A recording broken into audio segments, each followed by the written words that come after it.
Me parece que este contrato fue un contrato que se llegó aquí. Vamos a renegociar, entre comillas, vamos a renegociar, pero vamos a ver la parte de la más de cuánto me vas a tener que pagar. Y evidentemente, si tú das $1, lo debía participar Panamá en $100, porque es lo que equitativamente le tocaría a Panamá, por ejemplo. Y tú me das $1 y luego una renegociación me da 2, claro que el de 2 es mejor que 1, pero no llega a los $100 que le corresponde a Panamá. O sea, la tesis de que ahora recibe un poquito más que el otro, eso no significa que es mejor que el otro. No sé si me explico. ¿Por qué? Porque no llega a lo que a Panamá le corresponde. ¿Cómo podríamos determinar realmente lo que a Panamá le corresponde? Y yo estoy clara que en el tema ambiental es el estudio de impacto ambiental, la auditoría ambiental. ¿Una auditoría financiera? En la auditoría financiera, claro. Pero además lo siguiente, mire, los famosos... Raquel Roleda, con responsabilidad social como cada lunes, aquí en La Mañana en Co. ¿Cómo estás, bella Raquel? Muy bien, Guillermo. Muy buenos días a todos. No sé si tengo audio. Sí, ya tengo audio. Buenos días. Bienvenidos a este espacio de responsabilidad social que con todo lo que está pasando en el país, Guillermo, nos saca un poquito del tema de responsabilidad social. Pero cuando me refiero a responsabilidad social corporativa o empresarial, que era en lo que más nos enfocábamos cada semana, pero es que todo este tema de la ley de transparencia, que la semana pasada estuvimos hablando de ello y todavía sigue en la Asamblea y nos han vuelto a citar a todas las organizaciones de la sociedad civil para este miércoles 13 de septiembre para seguir debatiendo el tema y viendo cómo se puede mejorar el proyecto, aunque todos recurrentemente hemos pedido que se retire para que se haga una consulta organizada y realmente se pueda presentar un proyecto que mejore la ley actual. Pero bueno, parece que no está pasando. Y luego el segundo tema que nos mantiene a todos muy preocupados, y ya sabemos que esta mañana hubo cierres de calles y que hay una serie de protestas programadas durante la semana, que es la aprobación del contrato minero en la Asamblea Nacional de Diputados. El debate que están dando. Hoy nos acompaña Alejandro Román Sánchez, catedrático de la Universidad de Panamá en Derecho. Le pedí que estuviera con nosotros porque sé que ha escrito mucho el tema, lo ha investigado muchísimo, como un tema del acontecer nacional, y me llamó muchísimo la atención el escrito que recibí sobre las 6 incertidumbres de ese contrato minero con First Quantum. Y nos enfocamos mucho en medio ambiente y sé que las 6 están relacionadas con medio ambiente, pero creo que va un poquito más allá de única y exclusivamente el medio ambiente. Y ahí sí quiero hacer referencia a las 3 grandes dimensiones de la responsabilidad social empresarial, porque aquí estamos hablando de una negociación con una empresa y no podemos perder eso de vista: económica, social y medioambiental. Y si nos remitimos a lo que estamos escuchando en las noticias a diario, estamos viendo que grupos de las 3 dimensiones, la mayoría están en contra. O sea, tenemos gente de la región, que es la parte social, de la sociedad que rodea el entorno donde la empresa está operando, que no están pronunciándose para nada a favor de la mina. Luego tenemos la parte económica, que es donde al final parece que no se pueden poner de acuerdo. Y luego, pues, por supuesto, la parte de incidencia ambiental por tratarse de una zona boscosa, por tratarse de nuestro país, las ONGs ambientales preocupadas, todos preocupados porque el impacto ambiental de la minería, pues ya sabemos que es muy grande. Así que bienvenido, buenos días, gracias por estar con nosotros y quisiera simplemente abrir el micrófono inicialmente para que nos pongan en contexto de su visión, cómo ve este tema y cómo ve el hecho de seguir adelante con este contrato minero. Muy buenos días, gracias por tu invitación. Tal como lo estás señalando, es un tema sumamente importante y trascendental para el país, no solamente para la generación actual, sino las generaciones futuras. Porque se trata de una actividad económica que tiene una incidencia, o puede tener una incidencia negativa, si no se maneja bien, con el tema del ambiente. El contrato puede verse de diferentes enfoques. Puede haber un enfoque de derecho ambiental, la consecuencia que pudiera tener, su afectación. Y yo me enfoqué en el análisis desde el punto de vista de las prestaciones y contraprestaciones, o sea, de la parte que da Panamá en este contrato y qué recibe a cambio. Eso es lo que es prestaciones y contraprestaciones.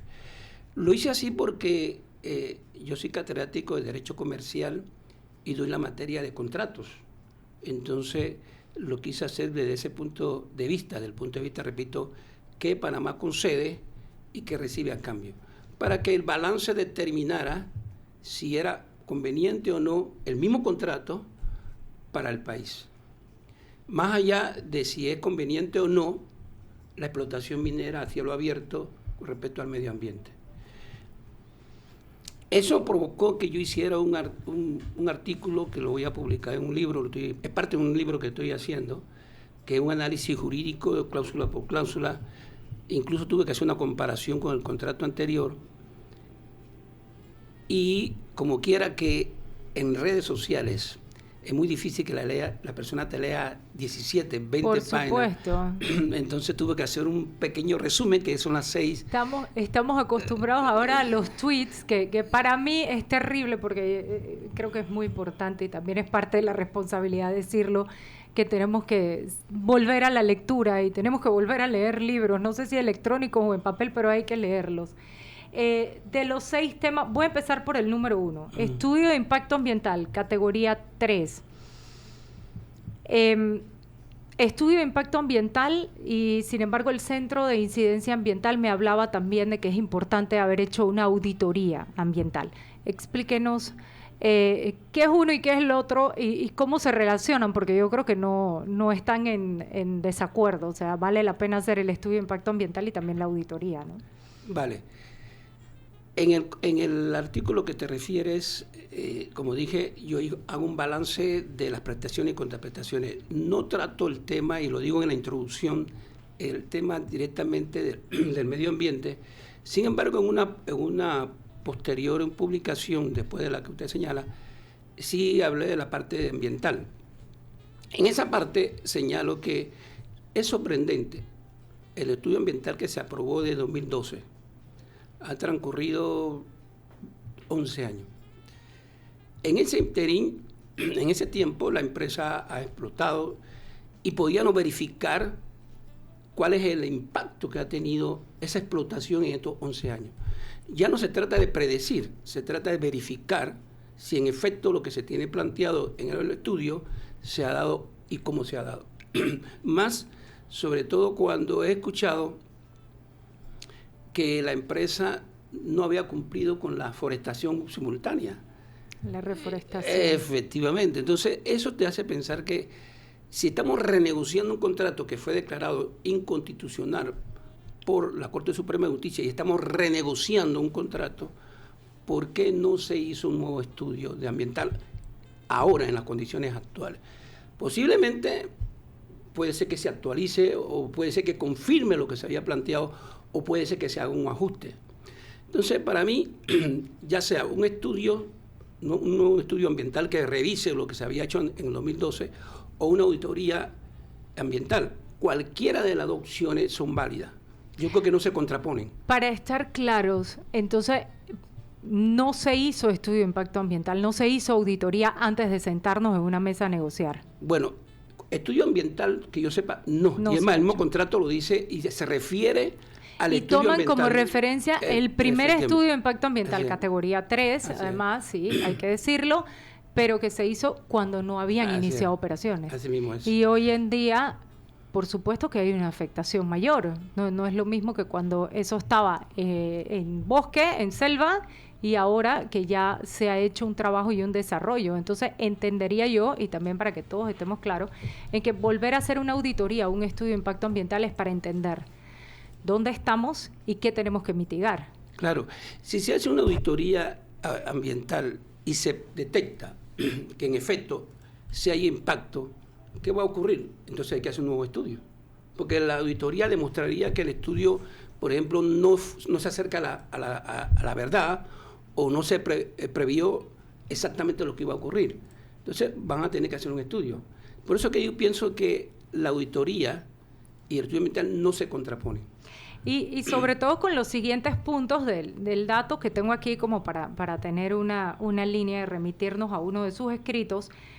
El segundo, el tercero, el cuarto, el quinto y el sexto punto están directamente relacionados con este primero, porque obligación de capturar sustancias químicas. Entiéndase que si hiciéramos un estudio de impacto ambiental o una auditoría ambiental, eso estaría incluido. Uso y desvío del agua, lo mismo. Fuente de energía, lo mismo. Reforestación y supervisión y control del impacto ambiental. Entonces, todo nos remite de alguna manera a ese primer punto que parece ser uno de los más relevantes. Y lo importante es que este es un contrato ley. ¿Qué significa esto? Que es un contrato extenso, 62 cláusulas, una cantidad enorme de numerales y ordinales, etcétera, y leerse no es fácil. Yo entiendo a las personas que lo leen y a veces se confunden si no tienen la experiencia de analizar contratos, porque es un contrato bastante complejo y pormenorizado. ¿Cuál es la idea de este contrato? Que todos te regulen ese contrato, de manera que no se aplique supletoriamente las leyes panameñas. Esa es la idea, o sea, que este es un contrato ley entre las partes y que regula todos los temas. Y la idea no es dejar nada en blanco o nada en duda que sea distinto a lo que pueda... Nada al azar ni producto de la interpretación. Exactamente. Eso sí, y además la norma en materia de interpretación del contrato señala que prevalece, si hay una norma panameña que es contraria al espíritu, a las normas del contrato, prevalece el contrato. Entonces, por tanto, esta tesis de hacerlo pormenorizado implica que debe no dejarse nada a la interpretación. Esa es la idea del contrato. Lo que me llama la atención es, en este contrato hay varias cosas, dos cosas fundamentalmente en materia de ambiental. Aparte del estudio o la auditoría que debió hacerse, dos aspectos adicionales. Uno, el tema de que aquí se está dando en concesión no solamente la explotación del cobre, una serie de explotaciones, de concesiones que se están dando en el contrato. A través de un contrato se incluyen concesiones más allá de la explotación y exploración del cobre. Y se incluye el uso de áreas marítimas, aéreas, etcétera.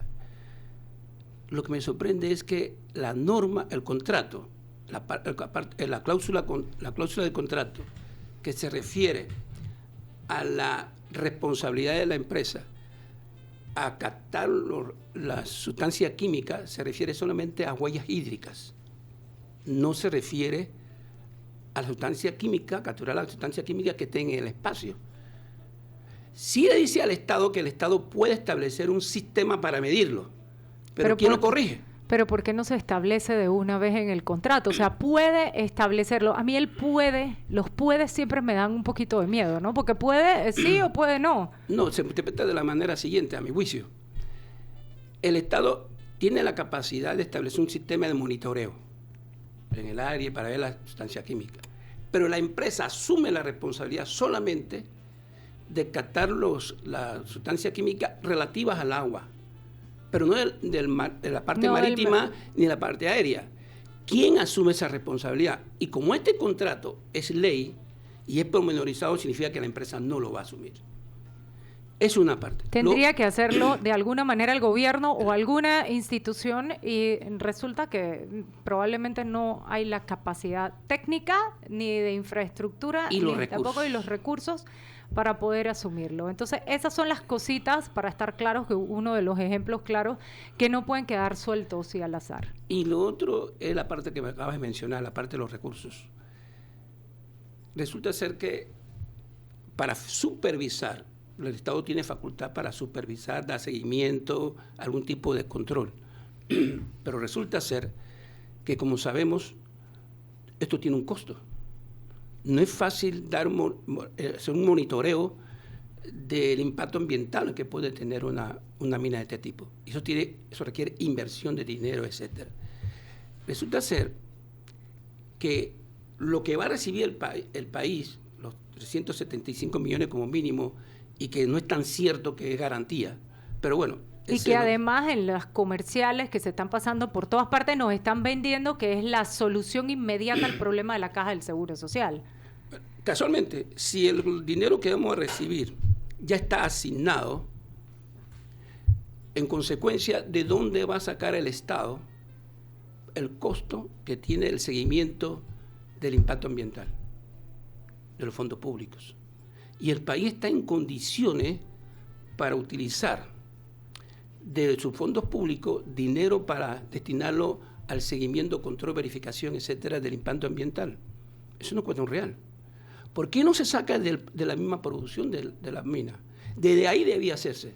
Pero es que en realidad la empresa, por responsabilidad social corporativa, debería estar midiendo sus impactos negativos y positivos, analizándolos, viendo todo el tema de riesgos y además mitigando. Así mismo es.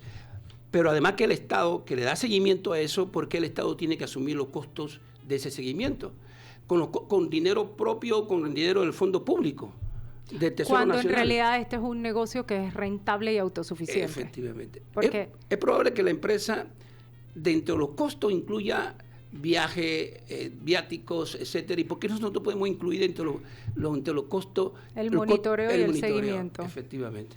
Que es importantísimo, porque lo que no se mide no se sabe. Entonces, ese es uno de los grandes temas que yo veo. Era su punto 6. Yo he estado viendo un poquito este fin de semana algunos artículos y me ha llamado mucho la atención, porque hay algunos que dicen, bueno, estamos en contra del contrato, pero no de la minería. ¿Eso cómo se ve desde su perspectiva? Porque yo creo que ahí hay una contradicción grande. No lo creo que haya una contradicción. Yo en mi escrito, en mi artículo que voy a publicar, repito, como parte de un libro, señalo efectivamente que una cosa es oponerse a la explotación minera y otra cosa a oponerse al contrato como está redactado.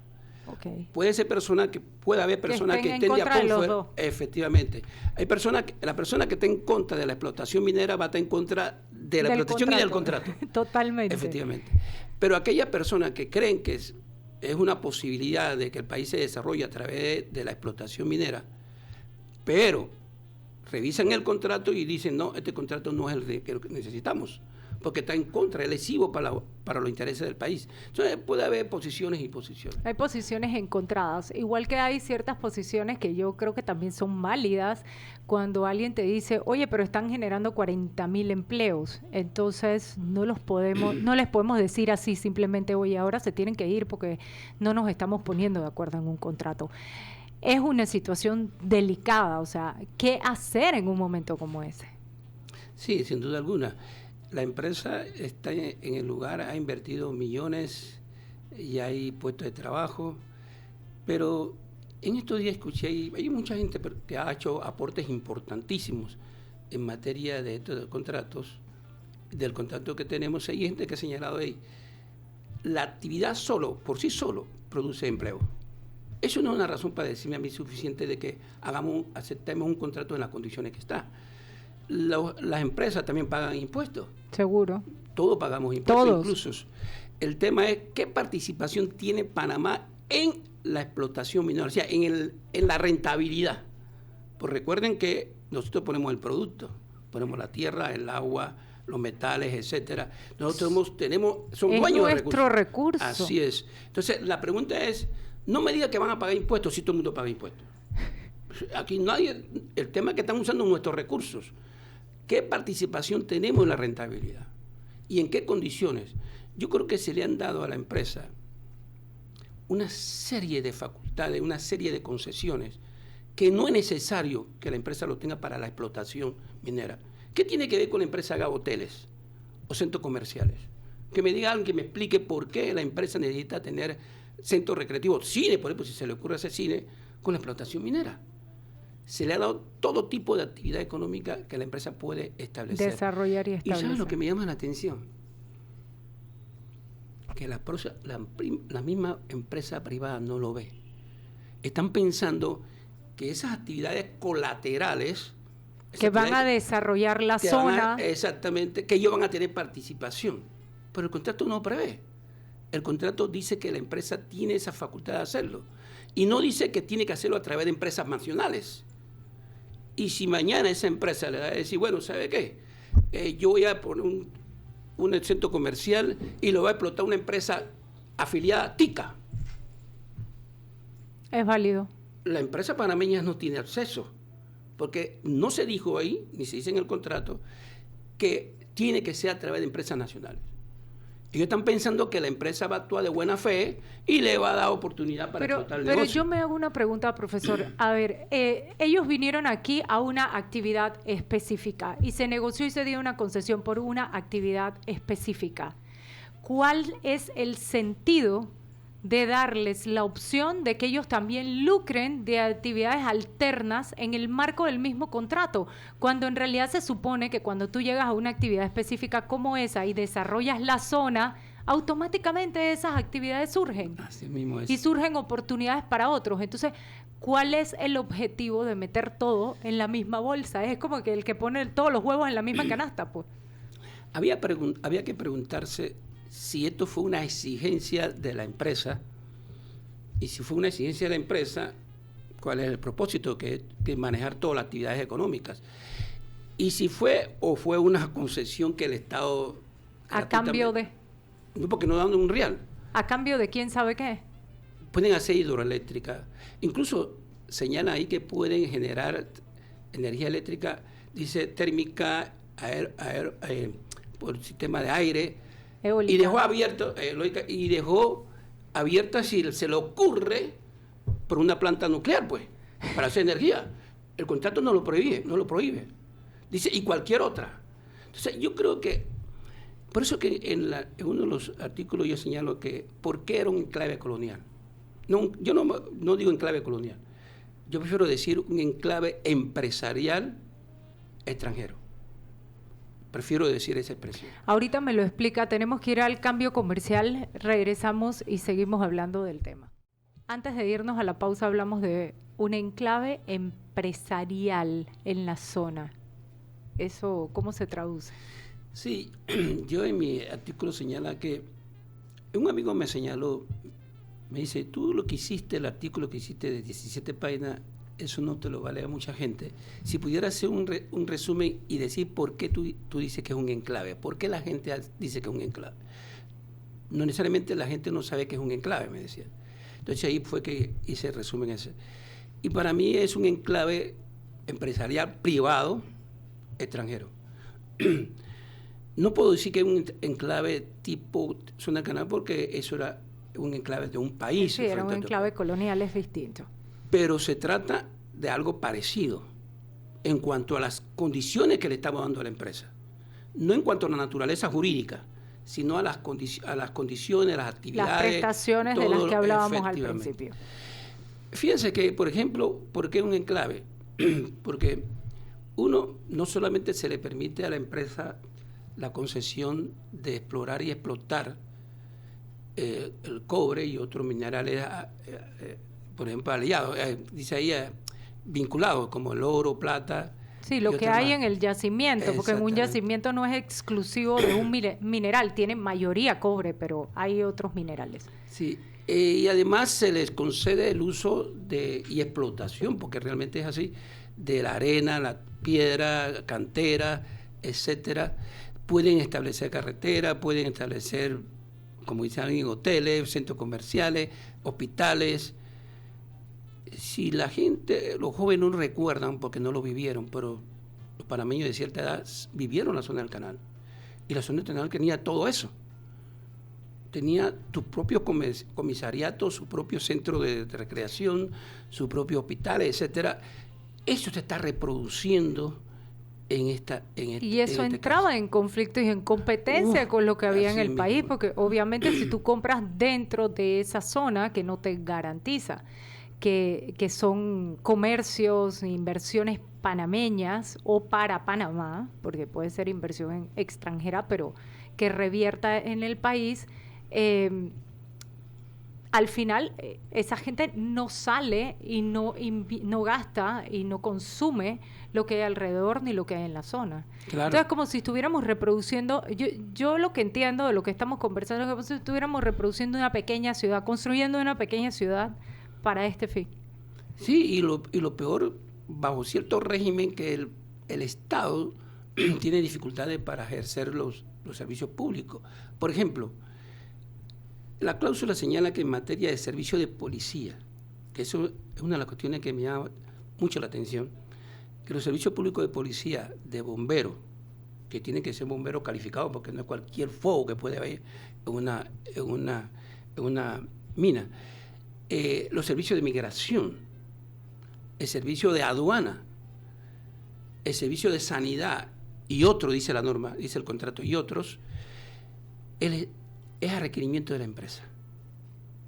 ¿Cómo que si hay una necesidad de sanidad, una epidemia, vamos a poder Vamos entrar, a depender de que la empresa nos llame? La empresa dice, sí, ¿sabe qué? Sí pueden entrar. ¿De dónde salieron eso? Si queremos verificar qué personas están entrando ahí en la migración y queremos ampliar el servicio por alguna razón X en particular o de policía, que dependamos de que la empresa nos diga, ¿sabe qué? Sí lo necesito, entren más. Eso yo no comprendo. La empresa no necesita eso para explotar la mina. Eso no debería en teoría estar escrito en un contrato ley, porque la ley en Panamá es muy clara de cómo se debe proceder en esos casos. Y el problema es que el contrato dice que este contrato se aplica entre ellos, entre las partes, o sea, Estado de Panamá y la minera, y prevalece sobre las leyes nacionales. Entonces, lo que yo no entiendo es que la empresa necesite eso para explotar la mina. Sí, la buena pregunta es qué están pensando y cuáles son los planes de acción que vienen después de la aprobación de ese contrato, y eso es lo que realmente preocupa, y tal vez sería interesante si ellos también dieran declaraciones claras y explicaran por qué todo esto está allí, por qué no lo han hecho. Eso es una realidad. Lo que vemos son comerciales, lo que vemos es publicidad, pero en este momento la publicidad y los comerciales son insuficientes. Yo quería preguntarle, profesor, ¿qué pasa si ese contrato se vuelve ley? Realmente pasa todos los debates en la Asamblea, que hay mucha gente que me dice, ay, no te preocupes, que el próximo gobierno lo reabre y lo renegocia de nuevo. ¿Eso es posible? Es un contrato ley.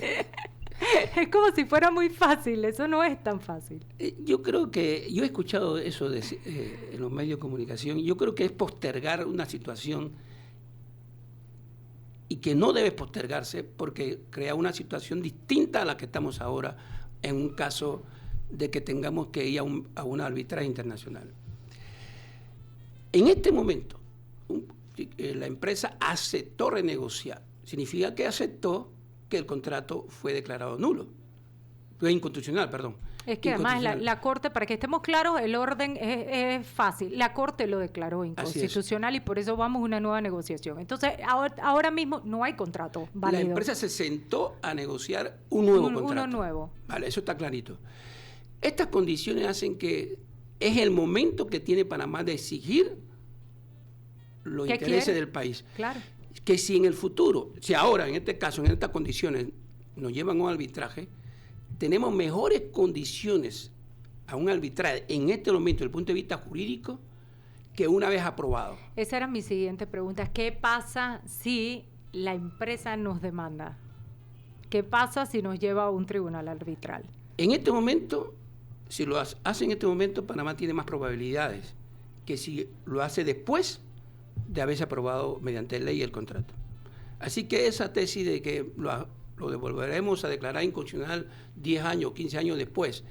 Y además, el tema es que la empresa puede argumentar que ya la tesis de la inconstitucionalidad el país lo sabía y lo vuelve a aplicar, y puede que los jueces internacionales consideren que el Estado actúa irresponsablemente, porque ya había las condiciones de inconstitucionalidad y aún así lo llevó a cabo. Porque además estamos claros que si viene una demanda y sería en la Cámara Arbitral en Nueva York, que era lo que decía el contrato anterior, que es donde se dirimen las diferencias, no sería una demanda ante tribunales ordinarios. En definitiva, así mismo es. En definitiva, estamos en mejores condiciones el país en este momento de un arbitraje internacional que después que se apruebe el contrato. Eso no hay duda. Y podemos ir a un arbitraje internacional, o sea, nos pueden demandar ante una Cámara Arbitral Internacional cuando en realidad la Corte ya declaró inconstitucional el contrato que estaba vigente.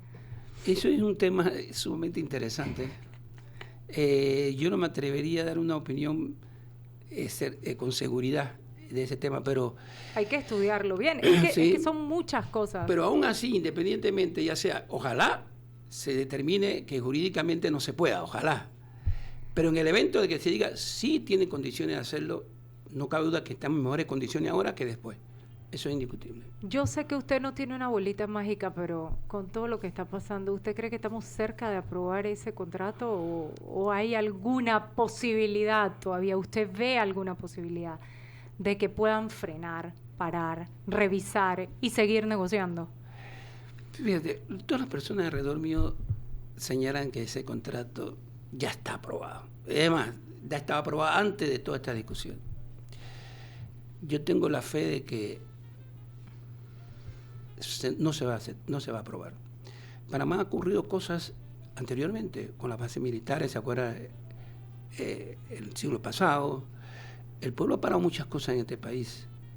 Yo creo que los legisladores, los diputados, tienen la responsabilidad, si no quieren enfrentar al Ejecutivo, pedirle que lo devuelva.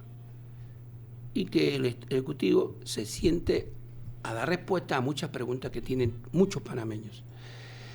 Yo creo que así como está, pero es que los diputados, yo no entiendo por qué, y a veces escucho diputados decir, pero es que los diputados pueden suspender el debate y decir, órgano ejecutivo, te regresamos esto, revísalo nuevamente, no vamos a seguir discutiendo, o eso es un sueño que pueda pasar. Al Ejecutivo le convendría más que le devuelvan a que le digan no se aprueba. Porque es que si no se la aprueban es una nueva jugada. Aquí es otra nueva ecuación. Efectivamente. Tienes que empezar de cero de nuevo. Es una salida más honrosa y que le permita al Ejecutivo renegociar unas cláusulas que probablemente no la vieron con la forma que la estamos viendo nosotros. Posiblemente vamos a pensar que en algún momento no la revisaron debidamente o no la vieron de la manera que la estamos viendo nosotros y requieren ser aclaradas definitivamente. O que se hagan consultas adicionales, porque Perfecto. Es que hay veces que nos olvidamos de consultar y no puedo dejar de preguntarle justamente en esa línea por la ley de transparencia. O sea, ahora hay que derogar la ley 6, que más o menos nos ha servido siempre, fuimos pioneros, fuimos el primer país de la región en tener una ley de transparencia, tener una autoridad de transparencia. La ley fue referencia para otros países, pero resulta que ahora está mal y entonces hay que cambiarla porque hay que tomar como referencia la ley de la OEA, la 2.0, que eso es un marco de referencia. No quiere decir que todo lo que han escrito en la nueva ley que deroga la ley 6, en el nuevo proyecto de ley, realmente se ciñe totalmente al 2.0. Eso es una. Segundo, ¿por qué querer hacer esto? Y yo me pregunto, ¿podemos encontrar aquí algún punto de relación entre este contrato, que va a ser ley de la República, y la aprobación de una ley de transparencia nueva a la vez? O sea, ¿por qué nos estamos metiendo en todos estos fregados a la misma vez? Bueno, dicen que las coincidencias no existen, pero puede ser una coincidencia, pero va a depender de qué es lo que se quiere modificar, qué es lo que quieren cambiar, y ahí tú puedes determinar por dónde se va, ¿no? ¿Cuál es la orientación que tiene la modificación de la nueva ley? Una nueva capa administrativa para poder resolver las denuncias. Estás creando un funcionario nuevo en cada institución que se va a llamar oficial de transparencia. Ese tipo de cosas es lo que se está proponiendo con la nueva ley. La nueva ley, hablábamos aquí la semana pasada con Transparencia Internacional, casualmente con Libertad Ciudadana, la directora ejecutiva estuvo acá y analizamos un poquito el tema, y la verdad que la nueva ley te crea una mayor burocracia, te ralentiza los procesos porque demoras más para obtener la información, y luego hay una discusión muy profunda sobre la habeas data, porque ahora resulta que deja a la autoridad como juez y parte y le resta cierto poder de decisión sobre la habeas data al órgano judicial. Entonces, en resumen, sí, hay que verlo más a profundidad, pero a mí lo que me llama la atención es ¿realmente guarda alguna relación? Y es una pregunta que probablemente nunca vamos a poder responder o no nos la van a responder, pero ¿guarda alguna relación con todo lo que está pasando? Porque creo que ya tenemos suficientes temas andando que ni siquiera alcanzamos a darle seguimiento, que la población no logra seguir porque son demasiados y muy complejos, y parece que decidimos meter todo esto justamente ahora en año preelectoral. Y parece que hay una necesidad que en los últimos 4 años pues no existía, porque la ley de transparencia que teníamos era suficiente. Ojalá, como usted señaló, yo no tengo la varita mágica ni una bola de cristal para... Ojalá se puede llegar a pensar, ojalá, que se hizo este contrato así con el objeto que fuera rechazado. Ojalá. Si el ejecutivo se lavaba la mano con la empresa, lo intenté, pero bueno, no se pudo. Porque no entiendo, repito, por qué se crea un régimen jurídico que no necesita la empresa para explotar la mina. No lo necesita, eso es extra. Ese es otro tema. Hay una ley minera en este país, un código minero. Y yo siento que el contrato ley repite un montón de cosas que ya están en el código. ¿Es necesario que eso esté ahí? La idea es que, la idea del contrato es que se regule todo en el contrato. Okay. No deja margen a ir supletoriamente a aplicar a la ley. Esa es la idea. Hay un tema, y yo creo que es el tema más controversial, siempre es el tema económico, ¿no? Las condiciones económicas, y a qué vas a amarrar las condiciones económicas, pero el planteamiento de la negociación, ¿por dónde debió empezar? Porque yo siento que todo se ha sujetado única y exclusivamente al tema económico y a la remuneración que el Estado va a recibir, y siento que se debieron haber evacuado otros temas primero. Mire, si tú haces una comparación del contrato anterior con el contrato actual, salvo la parte económica, todo es casi igual. Yo creo que se trata como un contrato de adhesión. Un contrato de adhesión es cuando la parte más fuerte en una negociación impone todas las cláusulas y solamente le deja a usted discutir la parte de, bueno, cuánto va a recibir, un porcentaje X.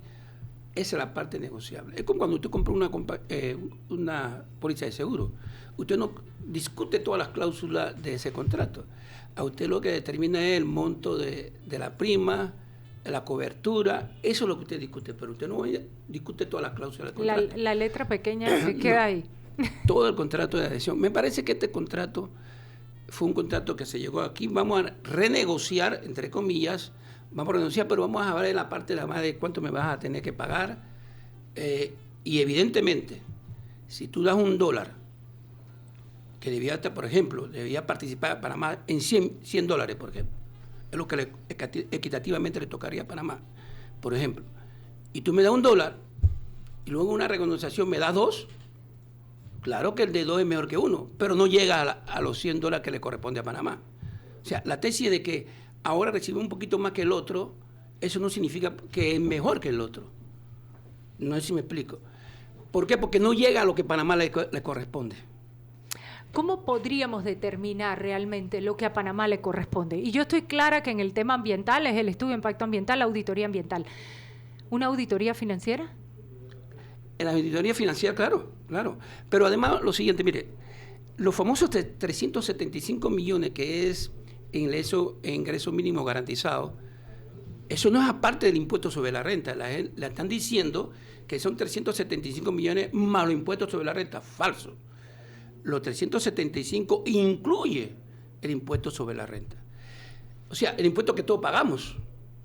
La rentabilidad de nosotros, ¿dónde está? Está en el porcentaje del 12 al 16%, con una fórmula media extraña de cálculo que hay que pensarlo cómo se hace. Yo hice un ejercicio casualmente de cómo se haría de 3 supuestos y cuánto ganaría Panamá por cada millón de rentabilidad. Que no es exactamente lo que están negociando. $120,000 un millón, en algunos casos me salía y así.